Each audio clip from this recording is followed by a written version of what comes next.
think we gave opportunity to introduce themselves, but I see nothing on the chat group. It will be better for everyone to introduce yourself.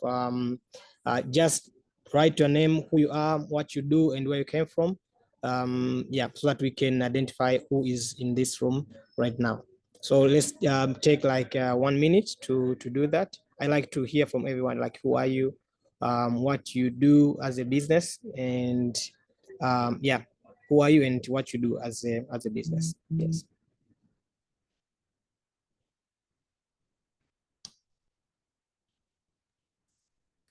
Am I audible enough? Like, can you all hear me?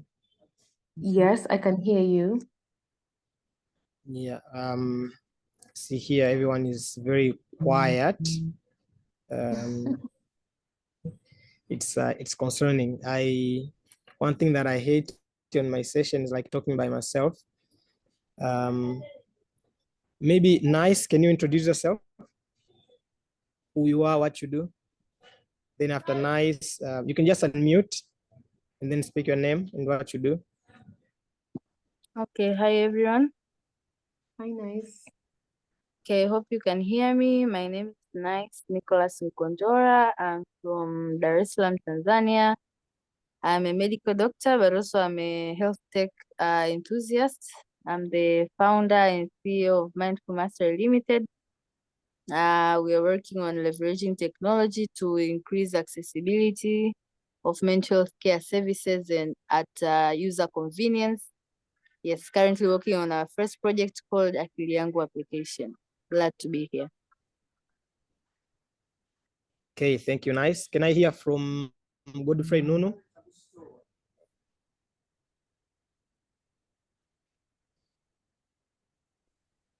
Yeah, sure. Thank you so much. Yes, as I mentioned earlier, I'm called Godfrey Makununu, IT by professional. So I'm working on a project called Insure Easy. It's like insurance and mobile apps. So that's why I'm here, and I'm happy. I'm happy to be here from South Sudan. Thank you.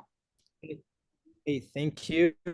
Thank you. Can I hear from Lilian Kirao?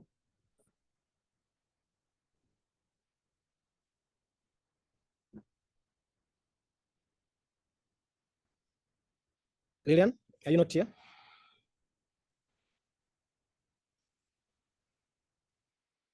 Okay, can I hear from Edwin Munene?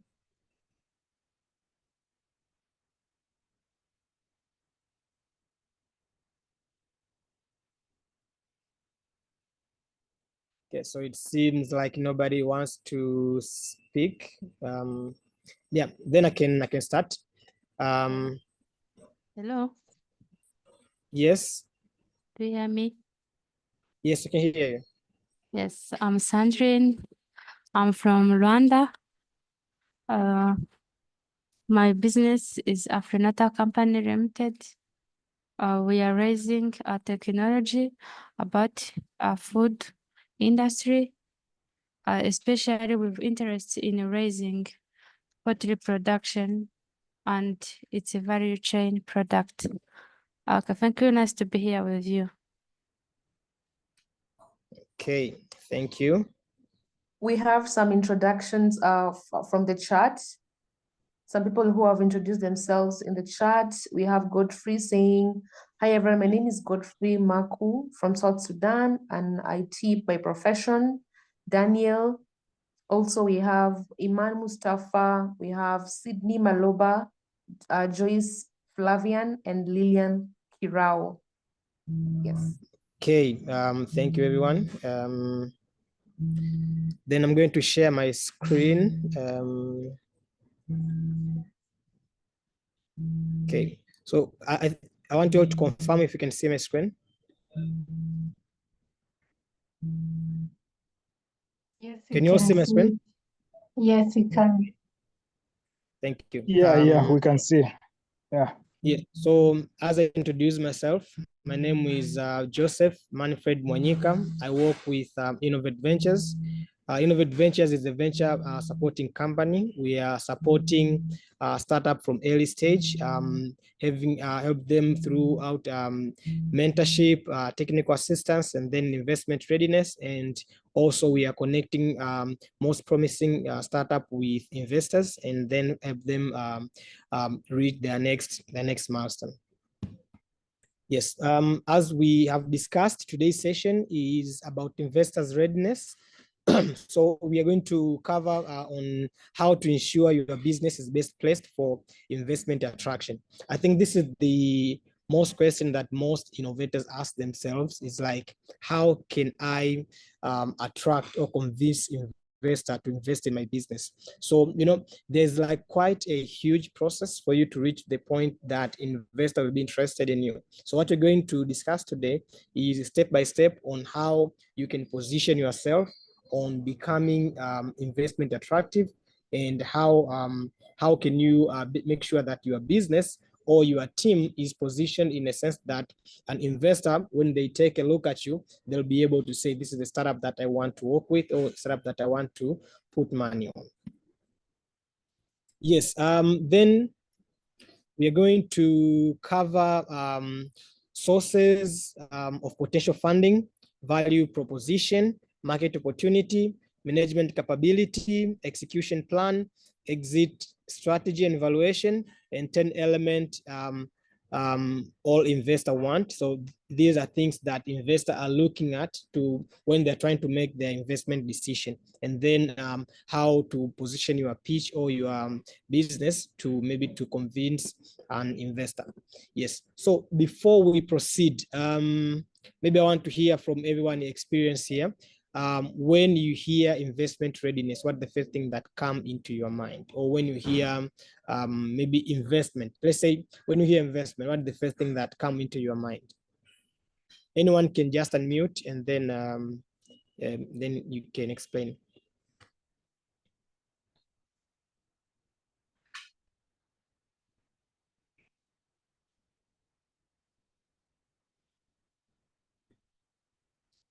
Anyone? Hi, this is Sydney. Can I try? Yes, you can try. So I think it's when, as a founder or a company, you attract an investor in terms of not only your value, your idea, but also your numbers make sense for them in terms of they can make money from investing in you. Thank you. Hey, thank you, Sydney. Anyone else?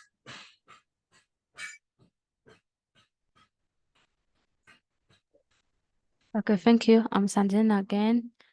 What Yes. for me, I understand is that investment is kind of putting money in a given company. So with your interest of making a profit. Thank you. Okay, thank you. Anyone else? I want to hear from at least 4 people.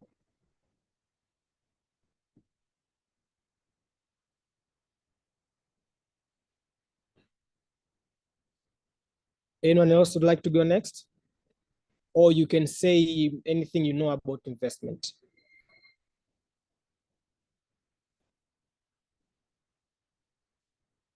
Anyone? Should I pick?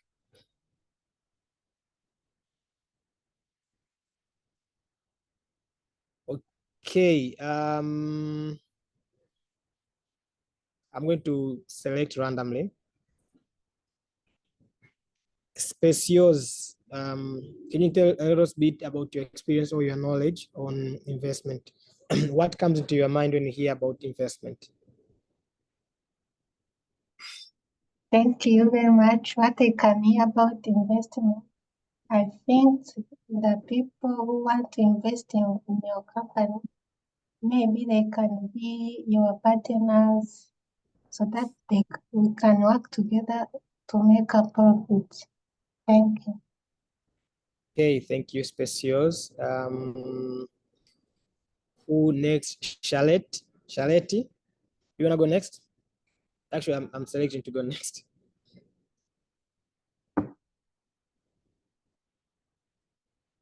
Charlotte?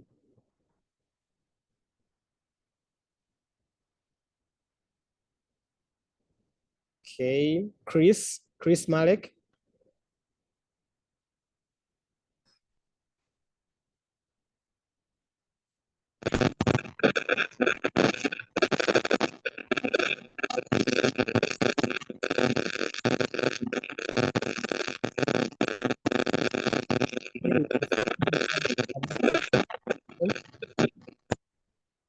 Thank you.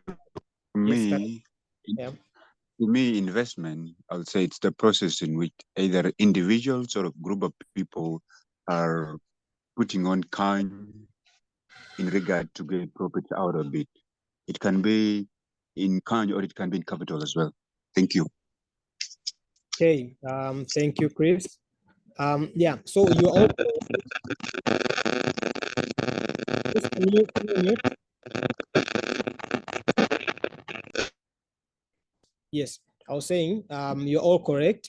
So investment, here we're talking about the support, and most of the time is financial support that you get in hope that so for example, if I'm an investor looking to make more profit in the long run, or making to create an impact, depending on what type of investor you are approaching. So they offer you support in hope that in the long run, it will be able to transform into another maybe profit.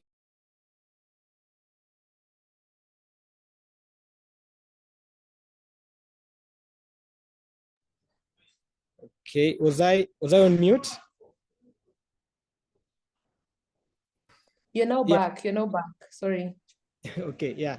So I was saying, so in a hope that they will get a return out of the tremendous, contribution they make into your business.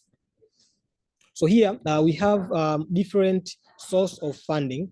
So today we are going to focus on different sources of funding for early stage businesses, but we're going to touch also for later stage businesses in a very nutshell. So I'm going to assume we are all here startup on early stage, and here are sources of fund that you can actually touch when you are looking to maybe create an impact or to grow your business. So the first source of funding, it comes from internal. So I call it internal investors, or you can call it bootstrapping funding. So these come from owners, management, employees, or sometimes banks, and this will differ based on who is looking for that funding. So for example, if it's let's say a bank wants to create a new product, that means a bank can fund itself.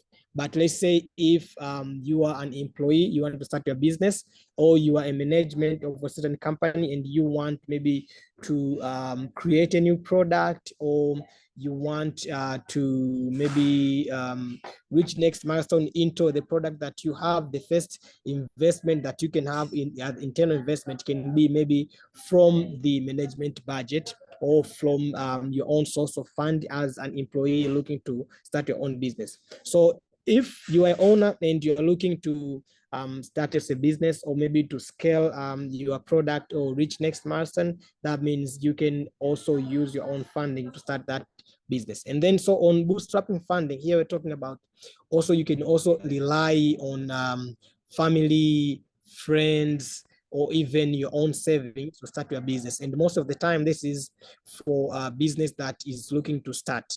So for example, you're not looking to scale. So that means the need for fund is actually small, that you can even cover by yourself. So this is, let's say you are maybe start depending on your financial your financial capability. So here, most like I can say maybe for Tanzania, maybe minimum you can have like 5 million, 10 million, depending on how you finances are, then you can invest in yourself. So we call it an internal funding. The another one is external investors. So external investors, it can be also angels and venture capital. I think here I've mentioned a couple of them. So instead, external investors, these are investors that come from outside.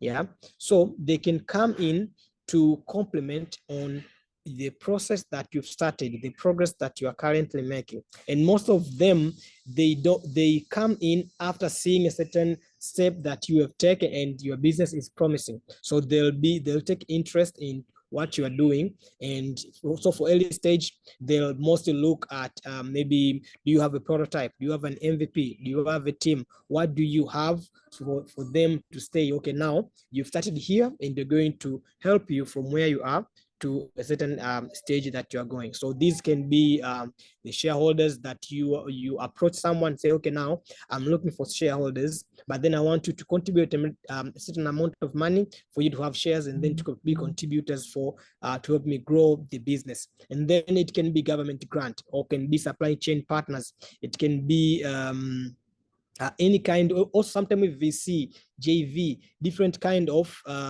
investors that can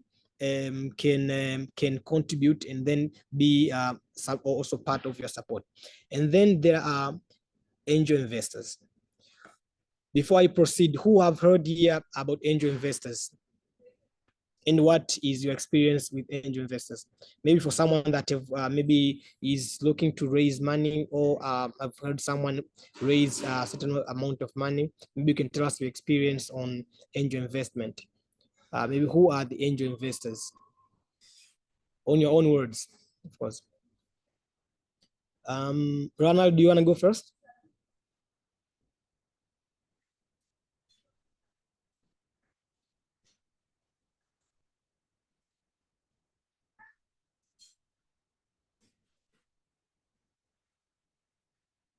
Anyone? So it's okay to also put in a chat. Okay, see here for Ronald said they are high worth individual looking for businesses to invest in. And yeah, who else?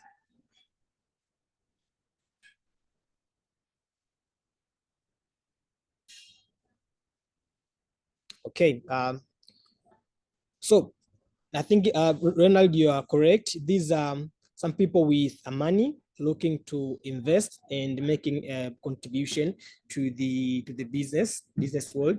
So investors are people, mostly individuals, that are looking for startups that are on very early stage, like most of you. Like you have maybe a team, you have maybe a product, but it's not doing well in the market because it's just started, and then you have not covered a huge tranche of your beneficiaries. So they come in and then they put in money, and their ticket size is usually very small. It can range from 5,000 to 25 to 50, depending on the ticket size of a certain angel investor. So also for angel investors, there are network of angel investors. So these are people that collectively invest in a business. So they're all angels, but then one angel investors, maybe their ticket size is very small. So they join together, form a huge money, and then they put into a business. So most of them, it's either they do maybe equity or convertible or debt, or sometimes they even do loyalty. So that depends on what they're looking for, and then their investment thesis. And then we have venture capitalists. So venture capitalists, these firms or entities that also they invest in an early stage. So these are like firms that, so most of venture capitalists, they invest money for other people. So let's say I'm a venture capitalist, I'm hosting a fund, that fund is not an internal fund. That means I have some couple of high net worth people that put in money for me to invest, and then I'm doing the report for them. So these are also just like angels. They're usually equity, convertible debt, and sometimes even loyalty. And then to get access to them, it's either you so for venture capitalists, you can approach them directly, and most of the time they prefer you go them through their program, and then you do pitching, and then you get funded based on their interest in based on that program that they're having. Yes, another thing is private equity. These are firms that invest money for equity. So these also, there are some also, they can be banks or private companies that they tend to invest in to get equity. And then there are crowdfunding. So crowdfunding, this is these are platforms which are open-ended, that anyone can publicize their project, publicize their innovation, and then promote it to get money from other people. So it's like I think most of you may hear of GoFundMe or Possible. These are some of the crowdfunding platform where you write your project, and then some people that have like a goodwill looking to make impact will go and take a look at your project, and then they're able to contribute money. So on crowdfunding, you usually put target of what amount you're looking for, and then people will be contributing amount based on what they can contribute. And most of the time, these need buy-in from the crowd of people to connect, and people that also to influence other people to contribute into that project. Yes, and also we have equity crowdfunding. So this is also crowdfunding, but also require also to get some equity. So this crowdfunding, depending on who is managing that crowdfunding. So there are some crowdfunding which are open. So the money that you raise, it's usually taken as a grant. You don't need to give out anything. But for equity crowdfunding, these you put a target, and then they even like have the policies, and then the instruction that you need to maybe raise from this amount to this amount, and this is how much equity you'll be giving when you finally raise that. And what they do, they are the one who actually going to promote your project or your startup to make sure that you get enough funding for them to get equity out of it. Yes. So any question on source of funding before we move?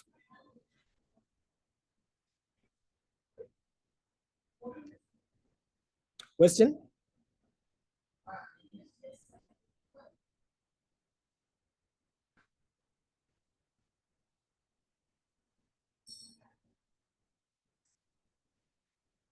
Guys, I'm taking questions.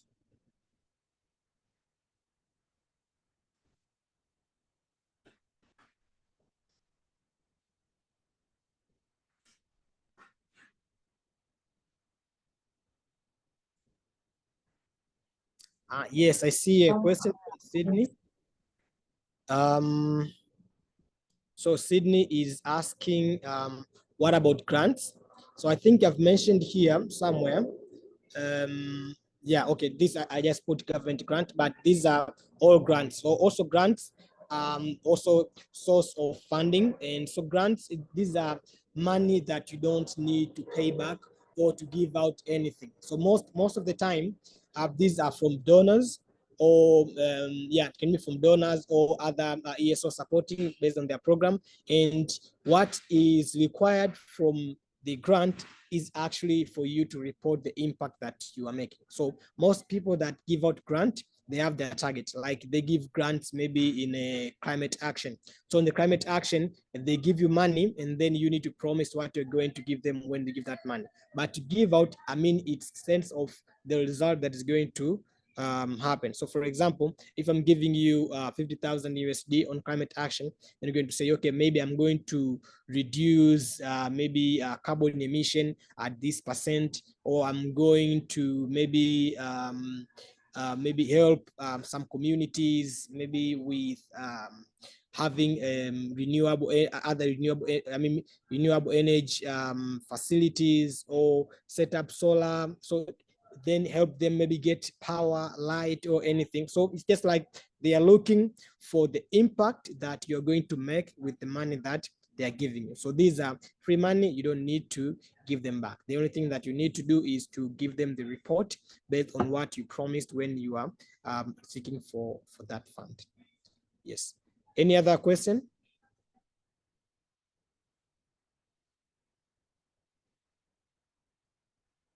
Guys, any other question? If I'm going too quick, you can also tell me, but I can just try to slow down.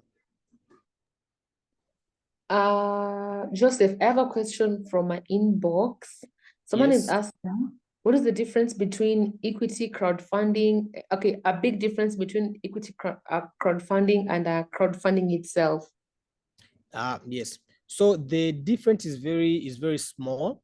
So they're all crowdfunding. They're all platforms that you source fund from different individuals. But the difference is, for crowdfunding, you don't give out equity or any portion of your business. So, and on crowdfunding, most of the time is you are raising for a cause. Let's say I have a business, like my business is helping maybe farmers have access to maybe help farmers have better yield. Yeah, that's my business, by maybe connect them with a different sector to offer them seeds and stuff. But then on crowdfunding, what I'm going to put there, maybe I'm going to maybe start a cause, like help farmers, maybe help people in a certain village avoid hunger. So what you're going to put there is you're going to tell a story and then say why you need that money for. Maybe you can say maybe a certain village is experiencing an extreme hunger and people are dying out of this hunger. You are looking for maybe $1 million to help these people have better life, and this money is going to be used maybe to improve their lands, and then maybe to buy them better seeds and connect them to the market after they harvest their product, to avoid them losing the product due to post-harvest impact. So on crowdfunding, you don't give out anything. So people contribute money, and that money you can term it as a grant that you're going to use it for that cause.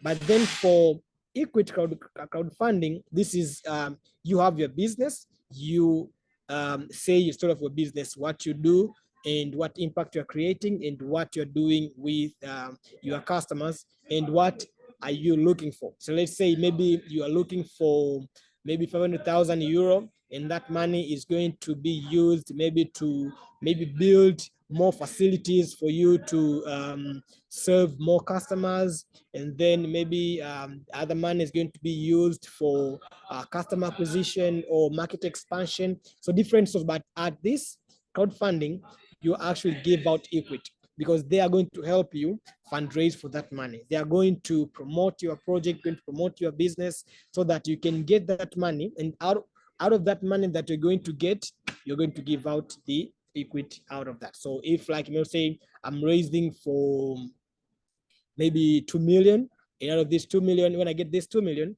I'll be ready to give maybe 5% of my company as equity share to the owner of the crowdfunding platform. Yes.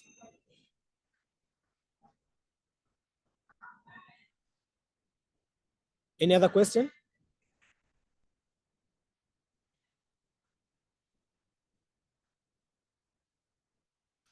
Okay, now here is how you can plan for investment. Yeah, so before you even start looking for investment or looking for fund, always make sure you engage an advisor at very early, because there are some incidences that because you're a startup, you don't have knowledge on investment. So investor will take advantage of that and then give you a deal that will benefit him more than a startup.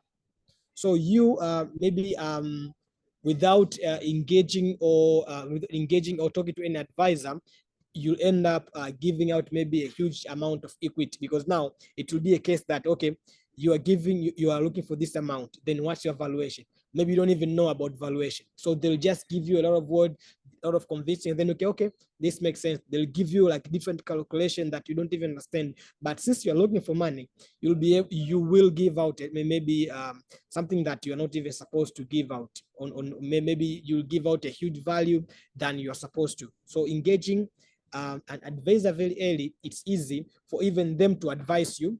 Maybe based on the level you are right now, you should seek for this kind of support.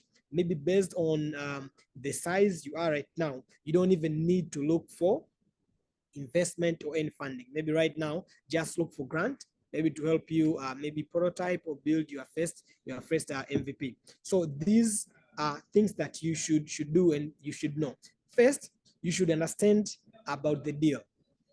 Yeah. So an advisor, being on the field for a long time, they know different kind of deal that will go with the level of the stage that you are as a business. So make sure that they help you to understand better the level you are, help you understand different kind of deals, and help you advise you on what kind of deal you should take. Yeah. And then also there's something that you should know also on compliances. Yeah. So because at early stage innovator, most of the time you don't attract investors because you don't comply on most aspects.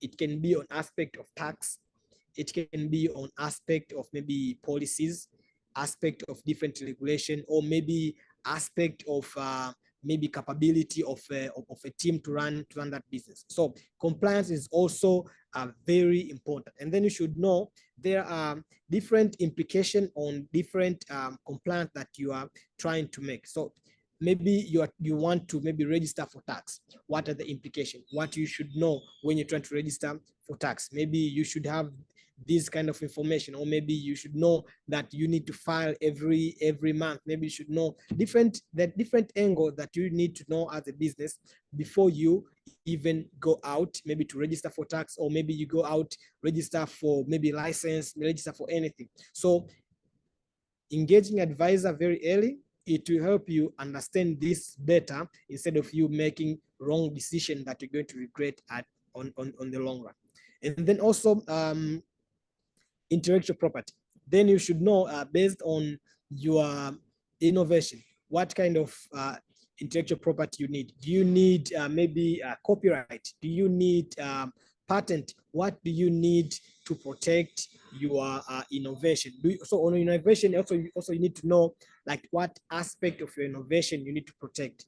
Do you need to protect the entire innovation? Do you need to protect the business process? What kind of IP you should take, and what kind of maybe copyright you should maybe secure for your business before even going for investment? Because most of the time, I know most of early-stage innovators start from universities, and universities have their own intellectual property policies. So before anything, before you even register your innovation, before you start anything, if you're in the university and supported by university, make sure that you understand university intellectual property policy. Because most of the time, most innovators come to regret later agreeing on terms that they didn't even read about. Because there are some university intellectual property law that says because a student use university facilities, they are eligible to give 60% of their business to the university. Some policies, they even asking for 80%. Some even ask for maybe 50, 40, depending on what kind of IP policy exists in a certain university. So you need to understand all this before even going further with different processes. Yeah. I see there are some, I think these are comments from chat box. What do investors get from you in angel investment? Yeah, so I think there's a question asking what angel investors get when they invest in you. So angel investors, they are investors. So they have different kind of deals, different kind of ticket size, and different kind of benefit that they get. So usually when they invest in you, either they might request for equity on your business, or they might request for maybe safe, or maybe they might also request for loyalty. So talking about loyalty, loyalty is kind of a deal that you make with an investor. That means you are going to give percentage of your revenue per every product you sell. So let's say you are developing product, let's say you are selling maybe beverages. Per each bottle, maybe you are selling your bottle for 500 shillings. Then on that, every 500 shillings you make, Angel on loyalty deal, he gets 100 shilling out of that on every 100 shilling you make. So that can be, the deal can be on loyalty, you can run for maybe 2 years or 1 year based on amount of money that I'm giving you. So during that time, angel investor will be able to get back their money and then even make more, even 10 times of what they give you. Others, they can give you money, then request for equity. I think you understand, they just need percent or share on your business. Yes. Yeah, so do you have any other question from planning for investment or on previous previous slides?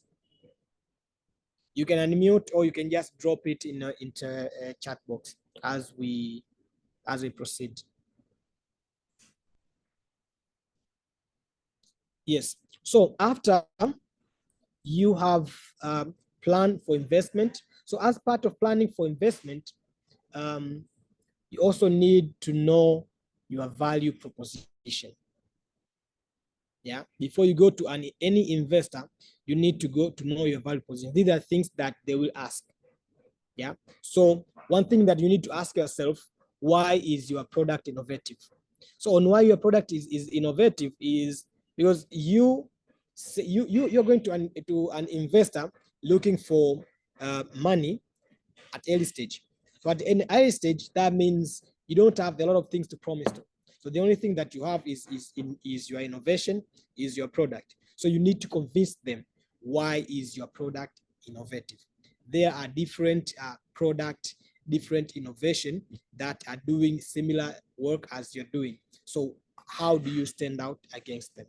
How is your product different? How is it innovative? Yeah. Also, you need to also say what is your competitive advantage. So this is also complement the why is your product is innovative. So competitive advantage is how do you stand out against your competitors? What is different from your business that maybe your competitors missed or don't have? So why should I invest in you and not other businesses? So these are things that you also need to understand. Also, you need to understand why will people buy your product? Yeah, you say that I have this innovation, very innovative product, and I'm different from my competitors in this certain way. So you need also to say, why would people buy your product? Maybe my product cures cancer, or maybe my product help people live longer. Maybe my product, maybe I'm developing product that when you eat today, you won't eat for maybe 4 more days. So they want that kind of product. Or maybe my product will help students maybe avoid doing maybe exam. They can pass through to doing exam. So it can be like different kind of convincing power that you have that people will want to buy your product. Yeah. So because now there are different products, and then on this question, beg and ask is is your product best fit to solve the need of a certain community or the need of your customers? So is it something that the customers will want? Is it something that when it's the market, the customers will buy because it will help them maybe facilitate something? So it's something that the customers will need. So it fit the market, it fit the need of the customer, so your prospective customer. Also, what identified need or issue is it addressing? What does it address? Is it maybe addressing about hunger? Is it addressing about health? What does it address? And so that will also guide on the product need fit. And then what are the benefits of your product? Yeah, so I think this I've covered on when I was explaining about why people should buy your product. And then how now you develop your value proposition. How do you capture the interest and attention of an investor? So here I've put things that you can respond as a business. So here I'm going to give out a room for everyone to contribute. Yeah. So here, so for on the product name or service name, you're going to name your product. So let me give you an example. Let's say my business is health tech that help people have access to doctors. Yeah. Then maybe my business is called maybe Easy Life. Yeah. So here I can say the product name. Yeah. We are Easy Life. Then you go here, offer essential benefit and gain. What is Easy Life doing? Yeah. So we are Easy Life. We are helping. We are Easy Life offering service of getting access to the doctor easily. And then customers, who are customer type? These are patients. Yeah. We are Easy Life helping patient gain access to doctors very easily, and what to improve or solve the problem. And this, like, you can say maybe to avoid them standing in line, and then because maybe the challenge is most people fail to get access very quickly. Maybe some of the patients end up dying. So the Easy Life, what is doing is solving that problem by bridging the gap between doctor and patient. So I don't need to go to the hospital. I can access them when I'm at home. And here so this is how you're going to structure it in this better. The better way is maybe through a software that is linked between maybe it has audio and visual capability that I can access, talk to the doctor, and then explain to them what I need, and then they can be able to give you prescription virtually or using virtually, and then so that I can be able to avoid going to maybe a long line to get access to the doctor. So here I want all of you to, you can put on a chat box, or you can unmute and say, tell us about your product and service name or service name. Tell us the offering, what is the gain that or benefit that the business is offering. Then who are your customers, and your business, what problem does it solve, or what does it improve, or what pain does it reduce, and in what way does it do that? Yeah, so we can have this conversation like 5 minutes. Anyone can unmute, or anyone can just put in a chat box. So let's give this 5 minutes. So 1, 2, or 3 people can contribute on this.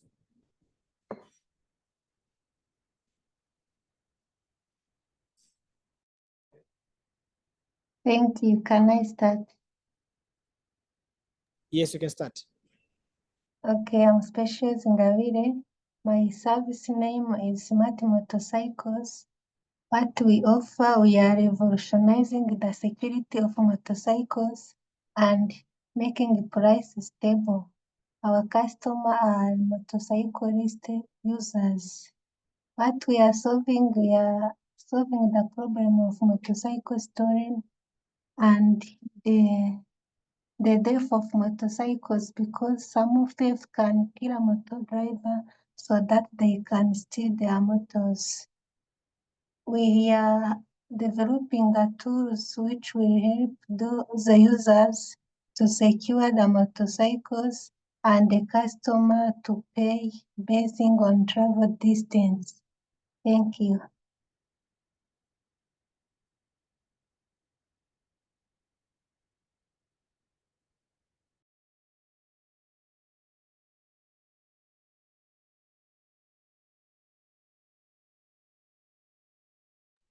Okay, thank you, Specios. Who wants to go next?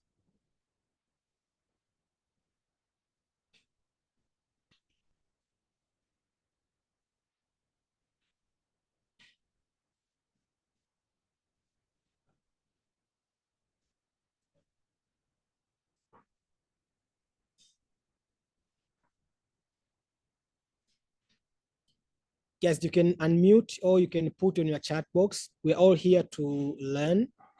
So if you don't contribute, I wouldn't know if we are learning or we are here just as spectators.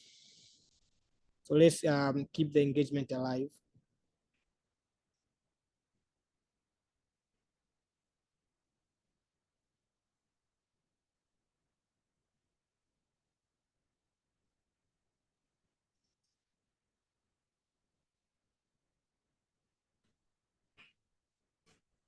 Daniel, do you want to go next?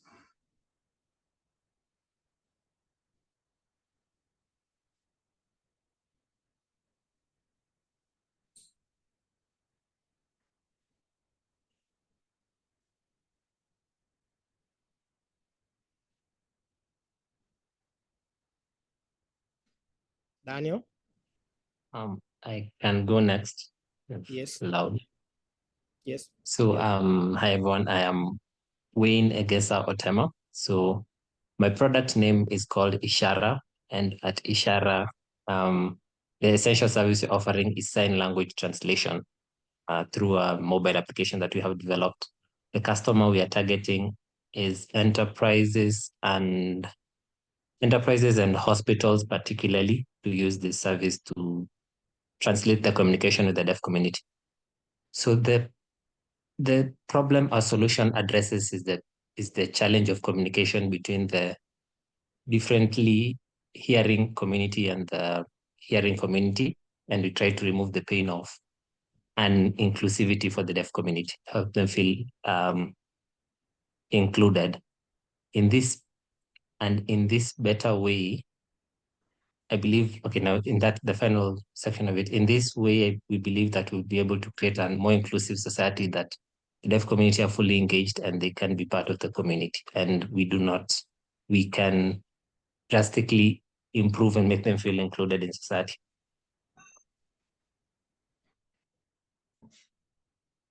Okay, thank you, Wenslaus. Anyone else?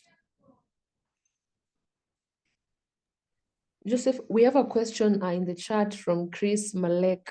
He's asking, kindly explain in the column of in better ways. Okay, so in a better way, here is actually what we're going to say, what is your company actually do. So you can see the first column, we talk about the product or service name, only name.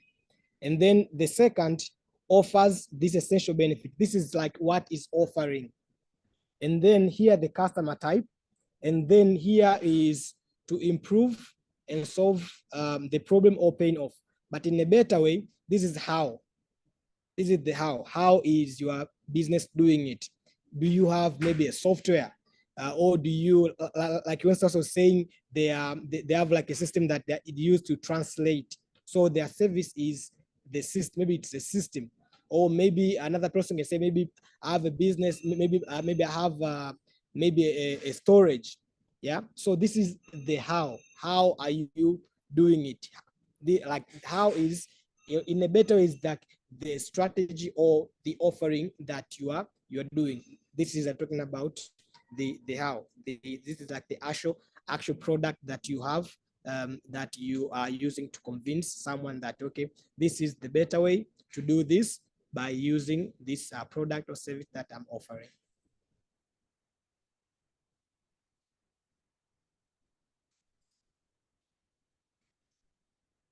Yes. Did I cover that, or you need more explanation?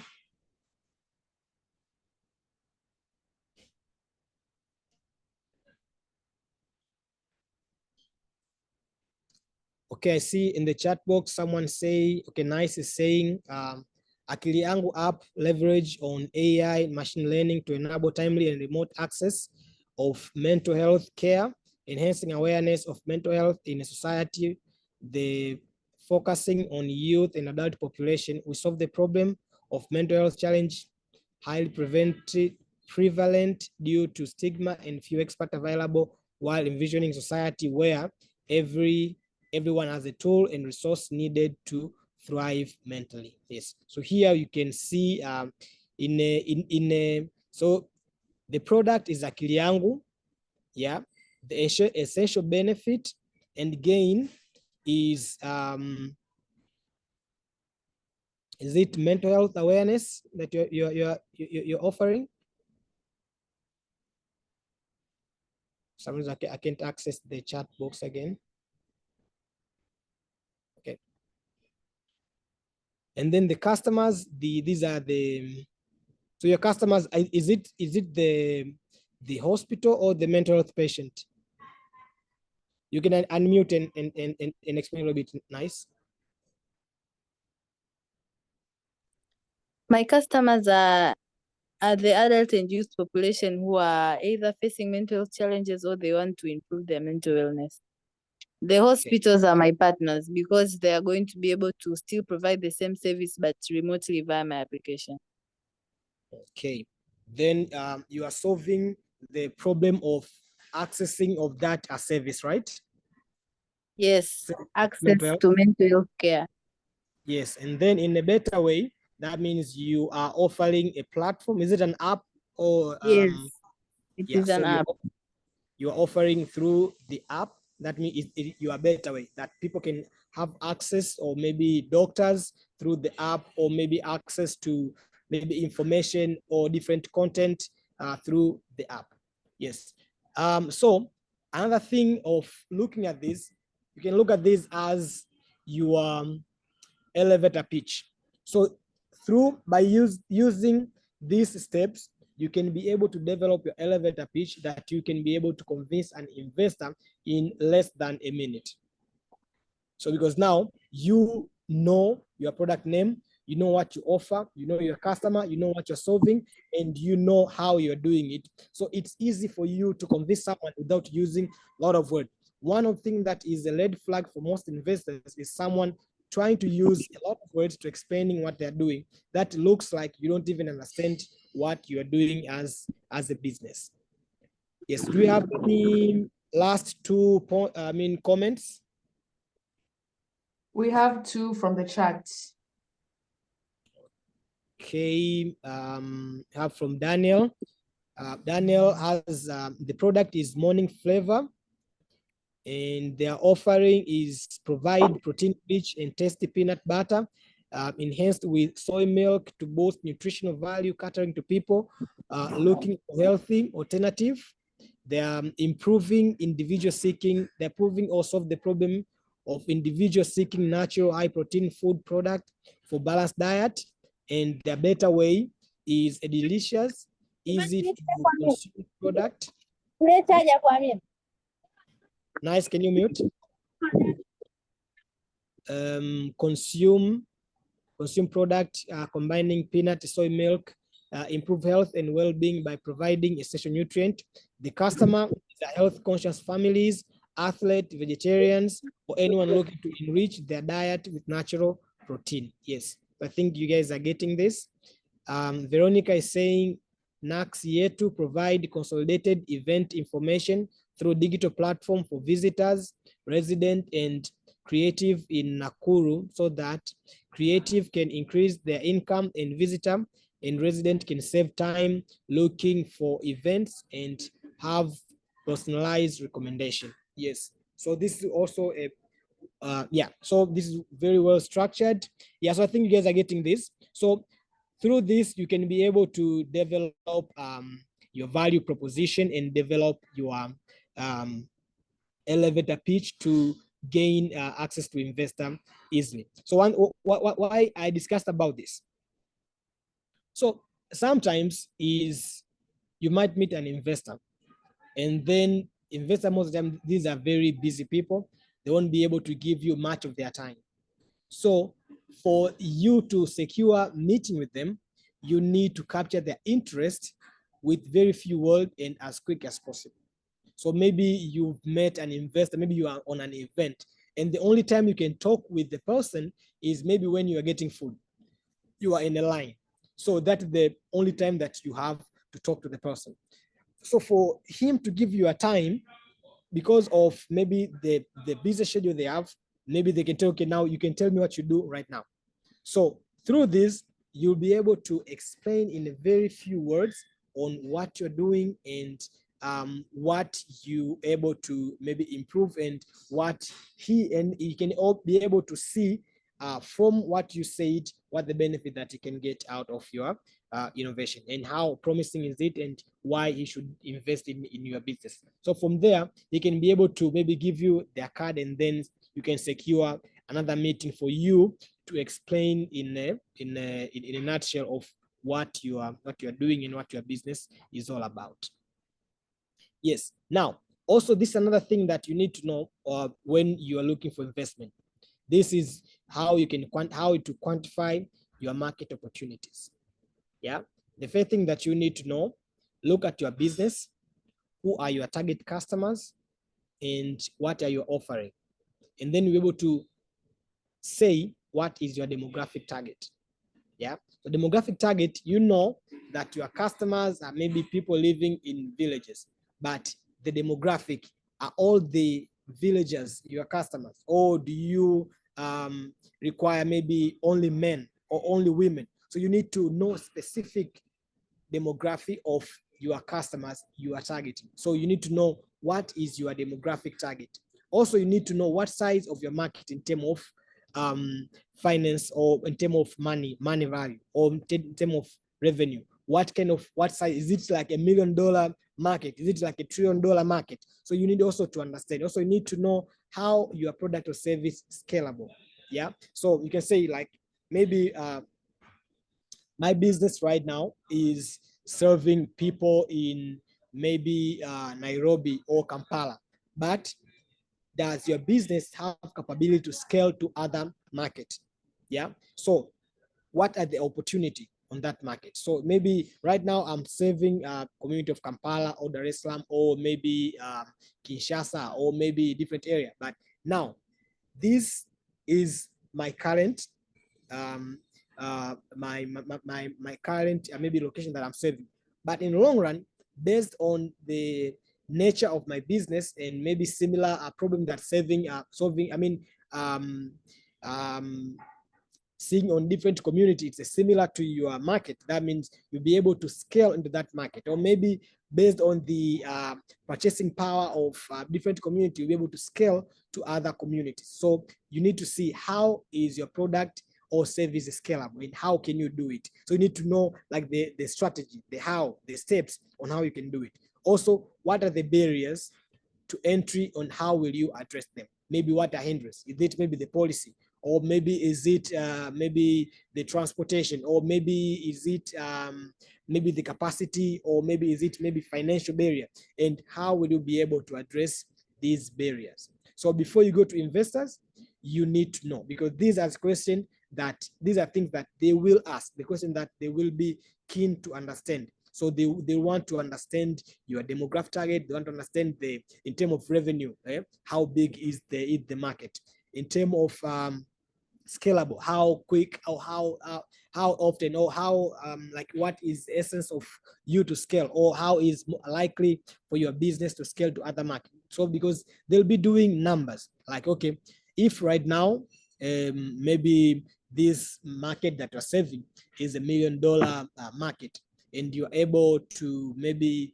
secure $100,000 million, maybe $100,000 market on your current, I mean, the level of you are right now. Maybe in the long run, based on the capability, based on the availability of the market, maybe based on the purchasing power of your customers. That means you can be able to extend it in a short term or in a long term to reach maybe other market, and then you can secure even $1 trillion market in the long run. And then on the $1 trillion market, you can be able to supply maybe $100 million of that entire market. And then the barrier that you have right now, you need to tell the investor, like, the barrier right now, maybe it's a policy. Or so if the policy, what are you going to do about it? Are you going to advocate for better policy? Or are you going to structure your business to make sure that it goes with the policy? Or what are you going to do to make sure that you address those barriers that hinder your product to maybe enter maybe another market or to expand or whatnot? Yes, before I go to another slide, do we have any question for these two slides that I just covered?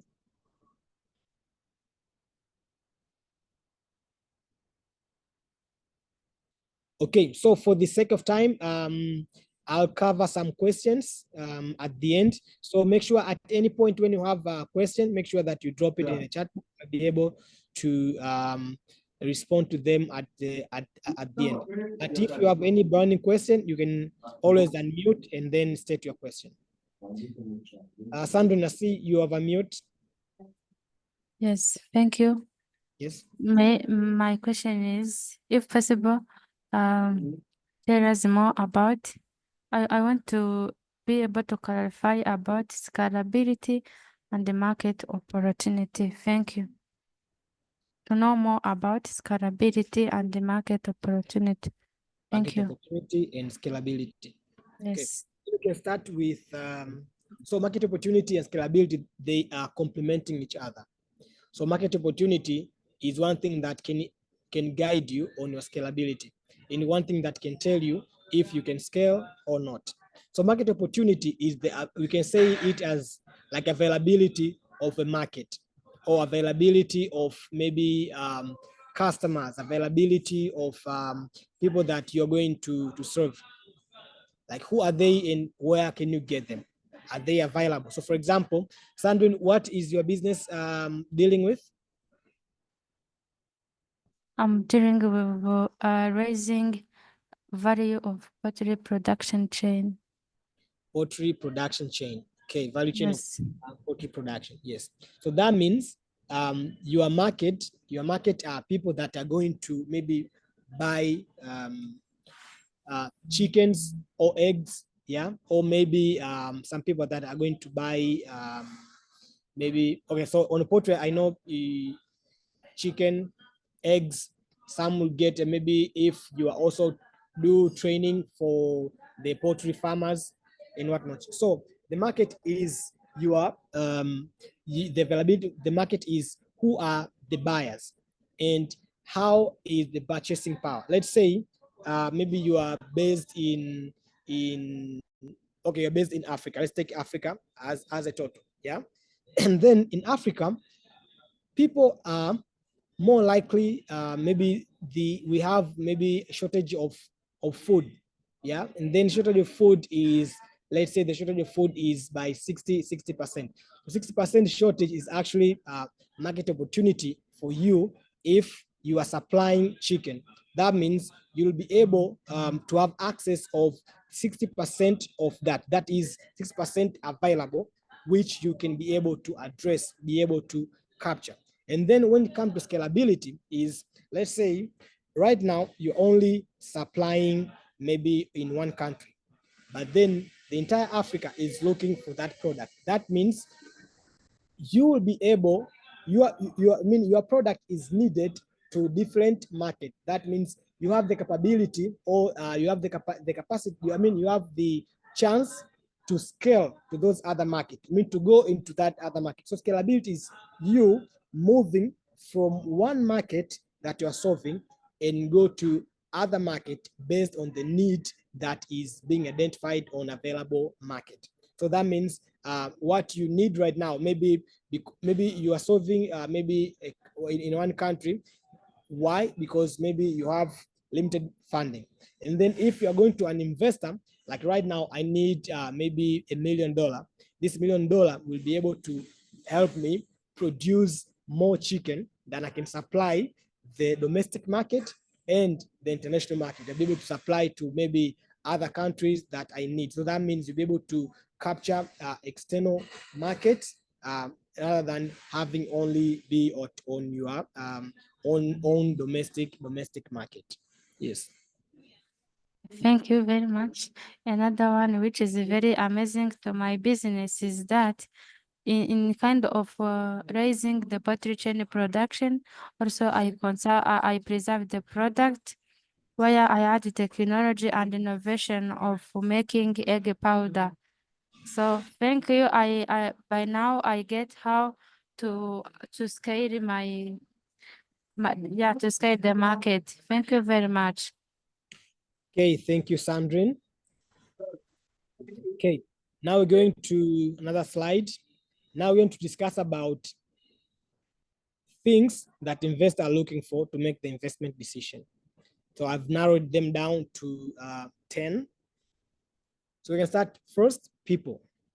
People are talking about the team behind the innovation, team behind the business. So most people, they think having better innovation is enough. But having better innovation is just one small thing when it comes to investment, because you might have a good very good innovation, but is your team well structured to take that innovation to the next stage? Who are your team? Like, who are the team? Like, who are their capacity? What are their knowledge? Are you able to develop the product internal, or are you outsourcing? And is the management team able to maybe manage a certain amount of money? Do you have someone with maybe background in finance? If I'm giving you this amount of money, will you be able to maybe really maybe effectively utilize it, or are you going to squander all the money? So the team going to look at the passion. Why did you start this business? Yeah. So the reason behind you starting the business and the reason for the team to come together. How committed is the team? How experienced is the team? How are you able to work together as a team in signage? So how do you complement your effort to make sure that the business is well structured to make profit and then give tremendous return to an investor? Another thing is value proposition. Yeah, I think I've already discussed about the value proposition, like what do you offer? What unique value does your business offer against your competitors? And then we have intellectual asset. These are, I think you also talk about this, about the intellectual, the ownership of that business, maybe the originality and the protection of that business. Is it protected? Do you have maybe a patent? Do you have a certain right? Is it original? Did you copy from somewhere? So that's another thing that they'll want to look like. And then there's a market and customer. Who are your market? Who are your customers? Where are they located? Like, how big is the size of your customers? And are there any barriers to access them? And what is your competitive awareness? Like, what is your competitive advantage, and how do you differ from your competitors, and how are you competitive enough to capture these customers and you solving these customers? And then another thing is structure for investment. So on structure for investment, I think I've discussed here on also in this on one slide. I think it was I think I've mentioned some of them in the explanation. So structure for investment, these explain more on the ownership of the business, like how is your share distributed? Yeah. And then also talk about the power of voting on your business. So that means if, for example, you gave out a tremendous amount of % of your business to an external investor, that means that external investor, maybe because they have more shares, they'll be able to have more say and more vote in your business. Or maybe the CEO has more share, that means they have more vote. Then maybe have you secured maybe other investors investment, and how is the relationship between you and those investors? So that is how do you structure to secure other investors. And then another thing is if I'm here looking for investment, what kind of investment am I looking for? Or maybe how is my business structured, and will guide even investor to what kind of investment they'll be able to give you. Yeah. So this is another thing that we also need. And then there is growth. Then the growth is also look at how likely or how quick will your business be able to grow. How likely is your business be able to grow? Will it be able to grow at all, or will it grow slowly? So this is another thing that we need to know. And then financial model. Then you need to also these are financial model. These are some documents that you need to have. You also like to know. So on financial model, it captures its or this is going to be like, it can be like very long conversation, but in a nutshell, this is how do you make money first. This is like one side of financial model. How do you make money, and how is your financial maybe setup? How is the financial setup? Like, do you have internal financial control? Do you have maybe audit, or do you have, so there are like a lot of things that goes behind financial model that will guide an investor like to look, because they want to see your numbers and how you made them. So the process versus how you put it. So they want to see, like, are you profitable, or are you only making revenue? Or if you're not profitable, when will you be able to be profitable, and how likely for your business to grow financially? And then strategic fit.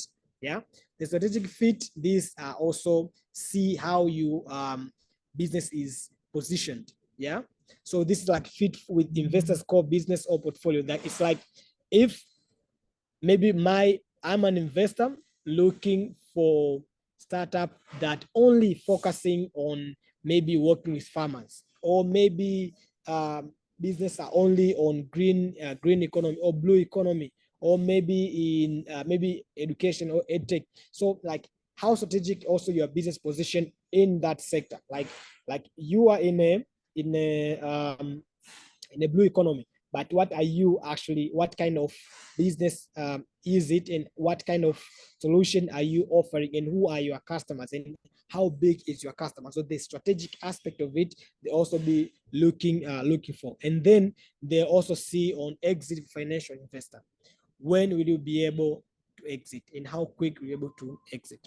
So I think I've mentioned about equity. When the investor, who are investing in equity, their benefit will come when your business is exiting.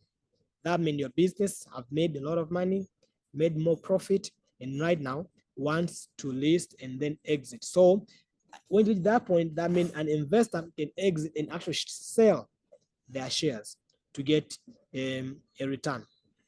So they want to know, how quick will you be able to exit? How fast? When do you even have an exit plan? Yeah. Also, they want to look on data. These are verifiable evidence that you have. You said maybe you're working with maybe you have 1,000 customers. Do you have a proof of it? Do you have verifiable data that to verify, okay, these are the customer that I'm solving? So most investors will also need to have access to your customer detail, so that they can even call them to confirm the information that they receive from you during due diligence. So these in a nutshell are the 10 things that investors are looking for when they want to make investment decisions. Moving forward on the, so I think this is expand on when I talk about the people. Yeah, so the management capability. So the management capability, they are talking about the team that you have. Yeah, the team that you have, talking about what skill or expertise do you have to ensure the project or your business success? How will you address any gap that exists? Do you have any advisory board? Yeah, so advisory board also is very important, so that an investor will know that even because your team, maybe because we are all young innovators and maybe don't have 5 years or maybe 10 years of business experience, But then your advisory board, who are your advisory board? So advisory board should be people that have experience in the business, maybe experience in finance, maybe experience in the management of a business, maybe experience maybe in investment readiness. So it will guide the investor to say like, okay, maybe your team is not well structured for maybe to receive a huge amount of money, but you have advisors that will be able to work with you to make sure that your business is successful, your business is scaling. Yes. Now, before we go to, this is going to be the final part. Maybe if you have a question, you can unmute. Then, as I said, the question in the chat box, I'll be able to address them at the end of the session. You have any question? Okay, can proceed. So here is now you've identified all these. Here we talk about things the investor are looking for. Now you know them, and then you can quantify your market opportunity. You can develop a value proposition. You know your value proposition. You're able to plan for investment. Now the next thing that follows is actually for you to develop your pitch. So the pitch, here we're talking about the pitch deck and the pitching structure that we're going to use. So this is what we're going to use to actually send to investor looking for investment, to convince them why they should invest in your business. I think you have covered this in a couple of sessions that you've covered, I think in the pitch deck sessions with your trainers. So here I just pass through very quickly, but if you have any question, you'll be able to ask at the end. So on your developing your pitch, first you need to explain what the problem or unmet need that you are solving. Also, what is your solution that you use to solve the unmet need or the problem? Who is going to benefit from your solution? These are the customers, and how big is the market for scalability? So, for example, on how big here you can say like the available market and how big the market that you are maybe addressing. So the availability of the market versus the market that you are addressing, and so this will guide on how quick or how scalable is your business can be, or have the capability to scale. And then what are the wow factors? Because the wow factor, this is something that can interest the innovator. This is, you are saying like, this is how innovative is my business. So this is the factor that can be able to capture the interest of the investor on your innovation. This is what is going to say that your innovation is real and innovation. Your innovation is still different from other innovation. And then why is it better than the competition? Like, why is your innovation better than your peer? Why is it better than the competitors that you have in the market? And then why do you think you'd be why do we think you'd be interested? So here is like, why do you think the investors will be interested in your business? So here you're talking about the value proposition. What value are you going to make that, going to show to the investor? Like, investor, if I'm an investor, I want to see why I'm going to invest in it. Why should I be interested? Maybe your business have more likely to maybe to grow, or maybe your business is making a lot of money, or maybe your business has the capability of making a lot of money, or maybe your business is its only kind in the market. So this is something that you'll be able to also showcase in your pitch. Another thing is, how will you make money? This is the business model and the financial model. Like, this is, now you have a business, how are you going to make money? Like this, the point that this is that the business that is going to operate, and this is how we're going to make money. This is how we're going to maybe make the return to the investment. And then how do we know all this? Here I was talking about the data, the verifiable data, the proof that you have to explain about this, and then what the pathway to the market. These are the clear or strategic plus, or the step that you've identified for you to enter the market. So this is how you enter the market. How do you secure the market? How do you capture the market? And then what the timeline for from proposal to profit. Now is, so from proposal is what timeline from the moment that you are looking for investment for to the point that you're going to make profit. How long is it going to take? And then how will we get there? Yeah, then maybe through licensing, or maybe sales or exit strategy, maybe. So different strategies that are going to make sure that you reach there to the profit. How are you going to reach there? And then another thing is, what do you need to make this happen? Yeah, so here is your ask. Yeah, I need this amount of money to make sure that I reach here, and who is driving the effort, and how qualified are they? Here you're going to talk about your team. How are you going to brag about your team? The team is maybe maybe have experience, 5 years experience. Maybe the founder have exited maybe a certain company, or have experience working maybe with this demographic of customers that you are targeting. Also, any kind of experience that you will be able to share about the qualification of your team. Yeah. And then I think here we are finalizing. Yes. Now, these are the common weaknesses in investment proposal. I think this is something that most of us are guilty on. One is unrealistic assumption or lack of credible data. Most of innovators, when they are sharing the pitch deck, I've received like a tremendous amount of pitch deck, and I know right now when someone is sending me their pitch deck, I know like this is not realistic. This is not maybe credible data. Maybe this is a lie. Yeah, because now most people, they are trying to convince people for them to invest in, but now it come on the realistic assumption, because most of them are sharing maybe they started their business, they didn't do maybe a good research, they don't have good data, or maybe they get information from non-credible sources, like those people that get their data from Wikipedia. So Wikipedia is an open source. Anyone can just put the data. So if you consume data from this kind of open source, that means there's more likely to get false information. Or maybe using an AI, maybe to search for data. AI will, most AI, they'll give you data based on assumption, or maybe based on the available source that they got after they do it does the search on internet. Or sometimes they just give you data based on different market or entire different places. So that means the data that you're going to share, make sure that they came from credible source.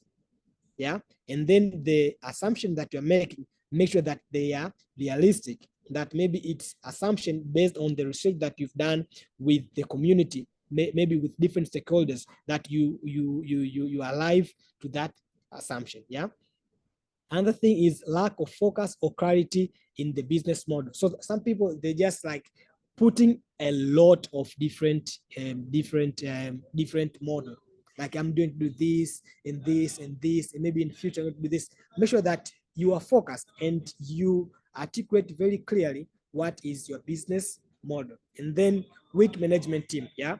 So most innovators, and these are most innovators from university, and even from even those graduates, they tend to put their friends as their teammates, regardless of their expertise, of their experience.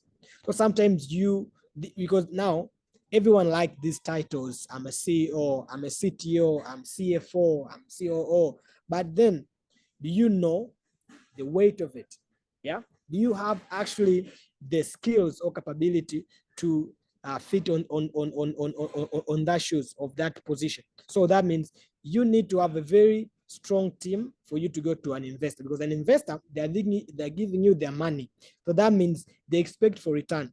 So for them to be able to be sure that you're going to give out the return that they're expecting, they want to see the team have experience, the team have skills needed to maybe grow the business, maybe to take the business to the next milestone. And I can tell you there are some incidences. Most companies, when it reaches a point that they're looking for investors, the founder, they actually hire a CEO who is qualified, and then they remain as a founder, or maybe they remain as a shareholder, not taking any interest in managing on the management position, because they know they don't have that capacity. Sometimes you as a founder, you can take a business to a certain stage. But when you reach at that certain stage, you'll need someone more qualified to continue the journey. So it's okay for you to back off, and then bring in someone more qualified to make sure that the business grow and you get the return that you're looking for.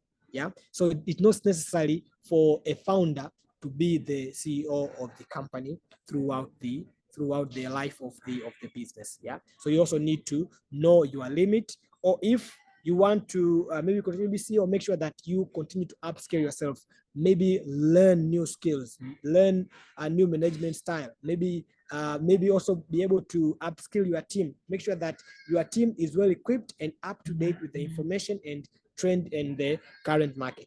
And then inadequate market search. So sometimes there was a time someone said, my business doesn't have competitors. Yeah, because because it's unique.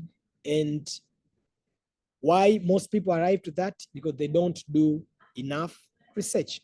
Or maybe some people, they might say like, okay, maybe my customers, these are my customers, but they didn't do enough research to know that maybe those are not adequate number of customers that they'll be able to have access to. Or maybe these are not even actually their customers, or maybe their business can actually go to a different direction to get maybe different customers who are more qualified to be their customer based on their business. So make sure that you do your market research, do your research, and arrive to a better conclusion guided by credible and valuable data. And then another thing, no clear exit strategy for investors. So when you reach with the time that you're looking for investment, make sure that you have a clear exit strategy, that you are saying, right now, I'm here, I'll be able to grow I'll be able to grow this high at this time, at this time, and at this time, I'll be able to list my business. This time, I'll be able to exit at the business, so that the investor can get their return. So investor, we want to see a clear timeline, so that if they give their money, they're able to know when is the time they might expect their return. Yeah. So these are common weaknesses that most innovators make when seeking for investment. Yeah. So to conclude, these are key takeaways that I think we've covered throughout the session. I think now, so we've covered understanding what investors are looking for. We've covered focus on improving market readiness and pitch presentation. We've covered the strengthening your business model and management team, and also seek expert advice and engage with investment readiness. Yeah. So now we are at the end. Do you have any question, comment, quarrels, feedback? Now is the time. So now I'm going to see on the chat box if we have anything. So if you have any question, you can always unmute and then state your question. We have a question from Godfrey Nunu.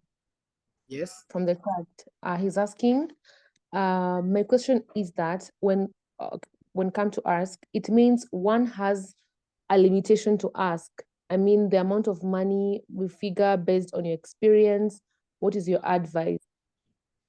Yes. So now, how much you are asking for investment is based on how big is your business. Yeah. So when it comes to, let's say at early stage, maybe you are looking for maybe, let's say grants. So for grants, when you don't even have a product, or maybe you have a product and maybe you haven't gone to the market, or maybe you have a product, you went to the market but you're not making revenue, or you have revenue, or maybe you are at scaling. So different stage will guide on what and how much you can ask for. So if you are on early stage, you only have prototype, make sure you ask is not more than 10,000 USD. Yeah. If you have a prototype, you ask it should not be more than 10,000. And it's more advisable you limit yourself around 5,000. That can be like a mean range of what you can ask. Reason being that you don't have actual proof that your product actually works. So for you to ask for a huge amount of money, you need to justify that your product is maybe is what the customers are looking for. And then as you scale, you'll be able to also scale your amount. But if you're looking for investment, investment is guided by the valuation of your business. Like how worth is your business. So for example, now my business is, let's say, is maybe worth a million USD, or maybe 100,000 USD. So if you're saying it's 100,000 USD or a million USD, you need also to say, how did you arrive to that? Yeah. So how so there are like a lot of calculation that goes around the business valuation. So that means it's based on how much you've put in a business so far, the time you've put, maybe the resources that you have, maybe the facility that you own, a lot of things that revolve around the business, so that you can see this is worth, or maybe the amount of money that you've raised, it's governed by this is worth of my business. Now my business is worth maybe a million, or maybe it's worth 500,000, 100,000. So if that is worth of your business, how you ask for money will govern on how much equity you get. So let's say my business is worth a million. Yeah, if it's worth a million and I'm looking and I'm raising for 100,000 USD, that means I'll be able to give percentage of the exact amount of money that I'm giving from my valuation. So let me just do like a simple math. If my business is worth 100,000, that means that is 100% of my business, 100,000. If I'm looking for 10,000 USD, that means I'm going to offer 10% of the business, because 10,000 is 10% of 100,000. Yeah, I think I'm correct. I can be corrected on these numbers. Yeah, so you can do your actual math. It's a simple math. Like if my business, I think this is a cross multiplication mathematics. Like if my business is if my business is worth 100,000, as 100,000 equals to 100%. Then if I'm looking for 10,000, how much? So how much will it be? How much percent can I give out of this? So how much you are giving on equity will govern on the value of your business versus the amount that you are seeking. Yeah. So when you're looking for money, make sure that you limit yourself based on the stage that you are. Most startups, they tend to value themselves very high at early stage. Like you only have a prototype, or maybe you only have a product that you have maybe 10, maybe 50 or 100 customers, and then you are looking for 50,000. Yeah. So if it's a grant, and then so most of grant, they don't have a lot of requirement that they're seeking. But if it's investment, you need to humble yourself and make sure that the amount that you are looking for goes with the level of a business is. Another thing is, I want you all to consider this. Is very, very important. At very early stage, avoid looking for investment. At early stage, your focus should be on building your business, because at early stage, your business value is very low. So when investors come in, they'll give you a very small amount of money based on your small valuation, and then they'll get a huge percent. Yeah, because 10% of your business, when you are at very early stage, you look at it at the very small percent. But when you grow, you realize 10% is a very, very high percent for you to give.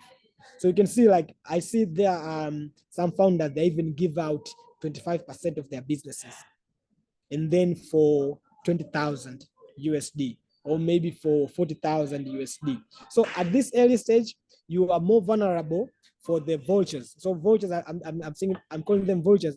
These are investors that they are looking for very promising startup at very stage that they can give them small amount of money, and then they can get a huge tremendous amount of maybe equity, and then they'll be able, so they'll fight for you to grow your business actually, so that they can get that high return that they want. But mind you, you are the one who's going to do more work, put more time. They're only going to give you a small amount of money, because right now you might feel like 20,000 USD is a very huge amount of money.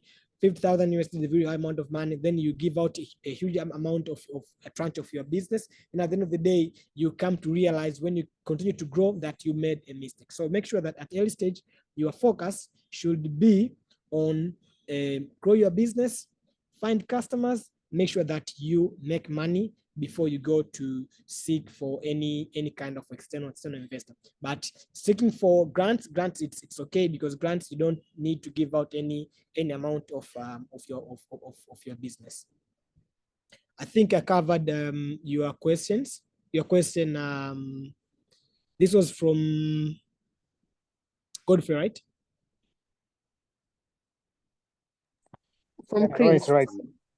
Yes. Yeah, Godfrey, yeah. Any other question?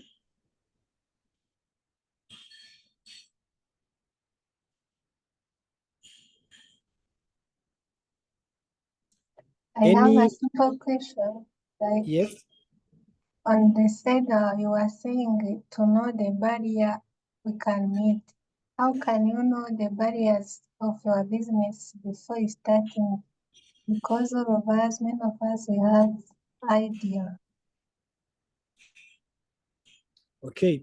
So barrier can differ from business to business, and can differ from level, and then can differ from even in your business can differ from different angle. So maybe this barrier, it's the same as challenges that hinders you to go to the next stage. Yeah, it can be finance, it can be team capacity, it can be government regulation, it can be policies. So at a very early stage, you need to know and then identify these barriers, challenges, risk, and then you can be able to attach some mitigation measures for you to. Let's say you specifically say you are in a poultry, right? I'm working on smart motorcycles.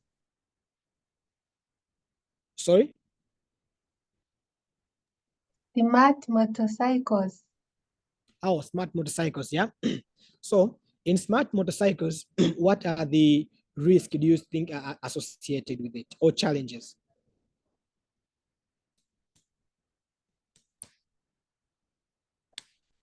That was my question. Okay, yeah. So you can say maybe, so smart motorcycle, are these electric motorcycles, or these are motorcycles that you put some devices in? So what are these smart motorcycles? I'm doing both electrical and non-electrical motorcycles. I will be putting my tools which will help the driver to start a motorcycle after recognizing him or her. Okay, yes. So now the barrier that can, let's talk about the electric motorcycles, yeah?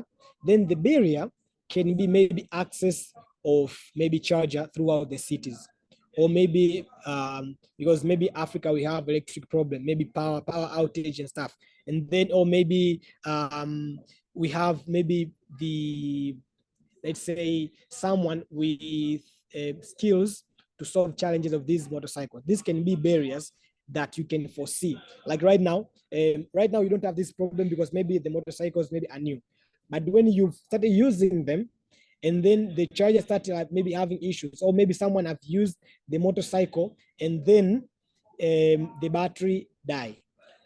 What can they do? And then if the battery die and then they have customer on the back, what would they do? So you need to foresee this kind of risk or maybe, so on this kind of risk, maybe the power outage, or maybe the battery running low, or maybe you can maybe put it like every driver have a backup battery. So when this battery, the battery that they're using is dead, maybe they can switch with another battery they have at the backup, and then they can go to the next charging station and put the battery to charge while they sell. I mean, maybe they send the customer to a destination, then come back to pick up their the battery that they are charged. Or maybe you can say maybe there's a challenge, maybe let's say of theft. Yeah. So if they're charging of theft, then you can identify maybe this is the barrier that it can hinder me for growing, because now I'm bringing in maybe 10 motorcycles, and then 5 of them got stolen. That means I need to replace instead of buying more for me to scale. Or maybe I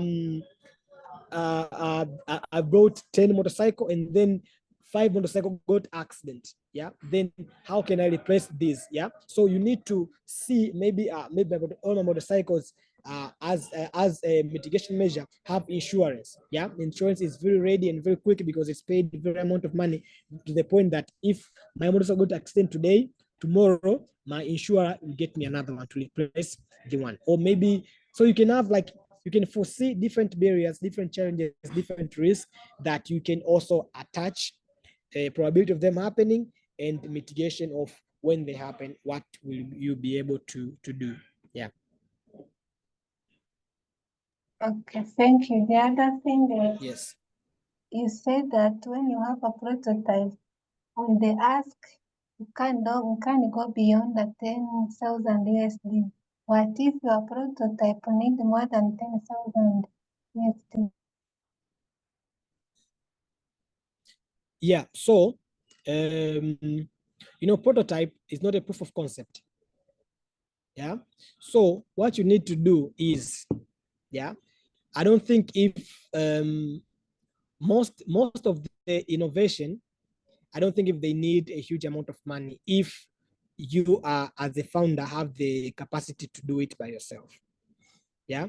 So most of the time, for example, let's say you are an investor and it's your money, and someone comes to you saying, I'm looking for 10,000 USD to test if this product is what the community want. You will be able to give someone money, hoping that after they test, the people will want the product. So it's like, on investor perspective, they want to invest in something that it actually makes sense and it actually can work. So if it's at early stage, make sure that you use whatever you can find to make sure that you build your prototype. So I have a friend who built amphibia. Who knows about amphibious cycle? Okay, so save time. Amphibious cycle, these are cycles that works on land and water. Yeah, so these are motorcycles that are attached with buoyants, and then you can ride it on road and then on water. And these are very useful in a flooding area or island remote island areas to transport from one place to another. Yeah, so for him, his innovation to have a prototype, the first product, it needed a tremendous amount of money. But what he did is he reused the existing motorcycles and create from whatever is available, and then he just like added some very simple buoyants, very simple propel, and very simple things based on availability, because we can have like from maybe old fridge equipment, maybe from old motorcycle, maybe from old buoyants, and everything that you can find, because you are the one that knows what's needed. You know the technical, so you need to know the alternative of everything. Yeah. So before you have a perfect product, you need to have a product that you can showcase and prove a concept that based on this product that I have, this can actually work. Yeah. So for example, maybe for maybe your business, maybe the smart cycles. Yeah. Maybe you can use the existing cycle, even if it's not yours. You can even like have maybe a friend or relative that have cycle. You can use theirs. You don't have ownership, but you can use maybe for showcasing. They can continue using their cycles for their own purpose, but you just want to have something that you can showcase. Yeah, so make sure that you limit your ask so that you, when you have a proof of concept, you can ask for more. So one thing about investment is, if an investor, when I give you a small amount of money, you are able to prove that this work, I am more likely to add money for you to grow and actually build your product. So make sure that at early stage, that's why I'm saying at early stage, look for grants. On grants, you can ask for as much as is available, and because grant is always have like the guidelines. So if you don't meet the guideline, you don't get the money. So make sure that what you ask for goes with the level of you are.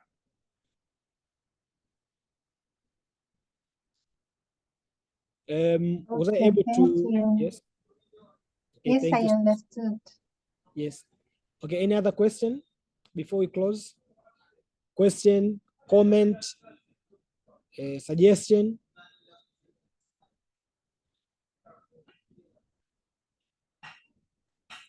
Okay, I'm going to take the silence as we are all on the same page and we've all understood the session.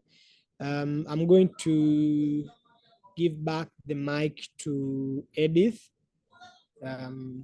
So I think I'll end here. Thank you all for joining today's session. I hope you're able to learn and you're able to use what you learned here on your startup journey. Thank you. Wow, thank you so much, Joseph, for this wonderful session. And I believe and I know that most of these young innovators have really gained a lot. And being that we're also preparing for the pitching session where we'll be having at least 10 innovators from different East African countries, I know that they're now ready and better.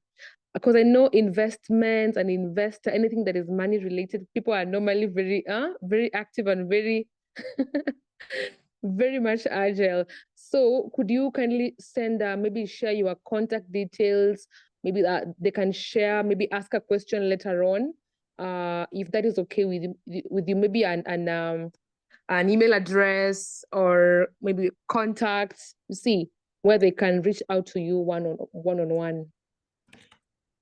Yes, I've put my email on the chat box. You can reach out to me. If you have any questions, then I can be able to assist you. Yeah. Yeah, we see Daniel is saying thank you. Sydney is saying thank you. Veronica is saying thank you. And we also had Chris and Godfrey saying thank you. Thank you so much, Joseph, for this wonderful session. First, I want to assure all the participants that this is a very critical series, and we will share this on our social, or on our email during the thank you message. So those maybe that had technical hitches or maybe network issues, this will be shared to you. So don't worry. Also, we'll have a feedback form. Maybe if you want more session on this, we can also maybe create another one if you suggest that on the feedback form. So thank you so much. Thank you so much for joining us in this great session. On behalf of ASEC, GIZ, and IUCEA, who are the partners, we appreciate your participation. Even this is close to 7 p.m. here in Kenya. EAT. Thank you so much, and looking forward to more interaction, and all the best to all the innovators who will be pitching during the national pitch competition in different countries. Bye. Okay, bye. Bye.